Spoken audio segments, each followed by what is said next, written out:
അർഹാമക്കും അർഹാമക്കും. ഹബീബായ നബി അവസാനം പറഞ്ഞ ഹബീബിന്റെ ചില വാക്കുകളാണിത്, ഹദീസുകളാണ്. അർഹാമക്കും അർഹാമക്കും. ഹദീസാ, ചെറിയ ഒറ്റ വാക്കേ ഉള്ളൂ. അർഹാമക്കും അർഹാമക്കും. നിങ്ങളുടെ കുടുംബ ബന്ധങ്ങളെ സൂക്ഷിക്കണേ, കുടുംബ ബന്ധങ്ങളെ മുറിച്ചു മാറ്റരുതേ, ചോരബന്ധങ്ങളെ നിങ്ങൾ ബഹുമാനിക്കണമേ. മനുഷ്യന്മാരല്ലേ, അങ്ങോട്ടും ഇങ്ങോട്ടൊക്കെ ചില വെറുപ്പിക്കലും ചില ഉണ്ടാവും. അതൊക്കെ പുറത്തുടിക്കും. മരിക്കണവരെ മിണ്ടാണ്ട് അടക്കുക. ഒരു കല്യാണത്തിന് വിളിച്ചാലും പോവില്ല, ഇനി ഞാൻ നന്നാവൂല, എന്നെ വിളിക്കണ്ട, ഞാൻ ആ പുരയ്ക്ക് കാല് വെക്കൂല എന്നൊന്നും ഉമ്മമാരെ ഉപ്പമാരെ നമ്മളാരും പറയല്ലേ. ചെറിയ ജീവിതമാണ്, എത്ര പെട്ടെന്നാണ്. നേരത്തെ പറഞ്ഞില്ലേ, കല്യാണം കഴിഞ്ഞ് പൂതി തീർന്നിട്ടില്ല, അപ്പോഴേക്കും കുട്ടീനെ കെട്ടിക്കാനായി. ഇതാണ് ജീവിതം, അത്ര പെട്ടെന്ന് തീരുന്ന ലോകമാണ്. ഇതിൻ്റെ ഇടയ്ക്കിൻ്റെ മയ്യത്ത് പോലും കാണാൻ വരരുത്, എൻ്റെ വീട്ടിൽ അവനെ ചവിട്ടാൻ വിടരുത്, അങ്ങനെയൊന്നും പറയണ്ട. മാപ്പ് ചെയ്ത് കൊടുക്കുക, പുറത്തു കൊടുക്കുക, സാരല്ല. അർഹാമക്കും, നിങ്ങളുടെ കുടുംബ ബന്ധങ്ങളല്ലേ. ഇന്നത്തെ സദസ്സുകൾ വന്ന് മുതലായിട്ടുണ്ടെങ്കിൽ ഇന്ന് പറ്റുമെങ്കിൽ ഇന്നല്ലേ നാളെ രാവിലെ പിണക്കുള്ള വിഷയങ്ങളൊക്കെ ചെന്ന് പൊരുത്തപ്പെടിക്കുക.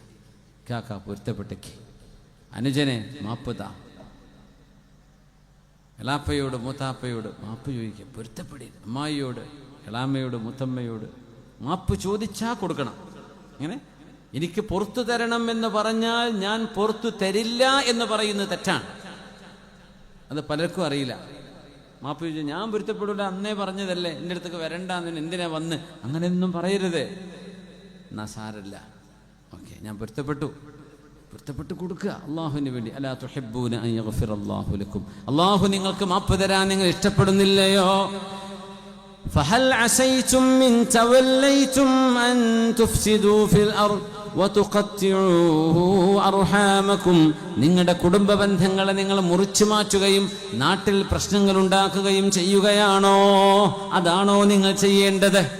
സൂറത്ത് മുഹമ്മദാണിത് സ്വല്ലല്ലാഹു അലൈഹി വസല്ലം. കുടുംബബന്ധം മുറിച്ചു മാറ്റുന്നതിനെ കുറിച്ച് എന്താ പറഞ്ഞെന്നറിയാം അല്ലാഹു തആല?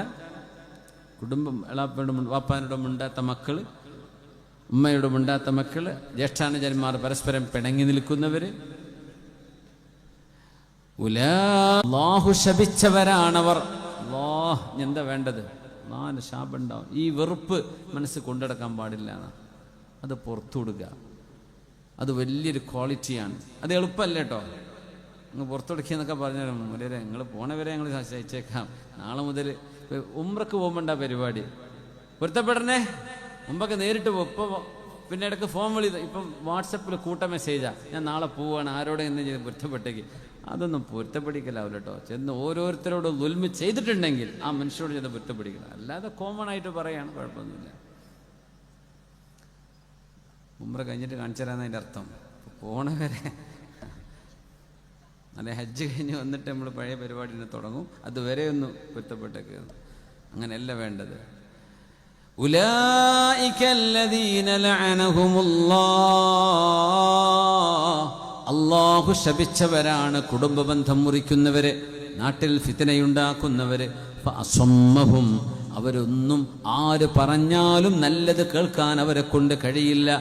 വഅഅമാ അബ്സാറഹും, അവരുടെ കണ്ണുകൾക്ക് അന്ധത ബാധിച്ചു.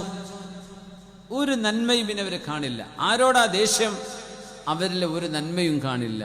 ഒരാളോട് ഇഷ്ടമാണോ? അവരുടെ ഒരു തിന്മയും കാണൂല. അങ്ങനെയല്ലേ? നല്ല ഇഷ്ടത്തിലാണ്. എന്തൊക്കെ കുഴപ്പമുണ്ടെങ്കിലും അവിടെ പ്രശ്നമില്ല. ഇഷ്ടക്കേടുണ്ടോ പറയുന്നതും തുമ്മണത് വരെ കുറ്റായിരിക്കും.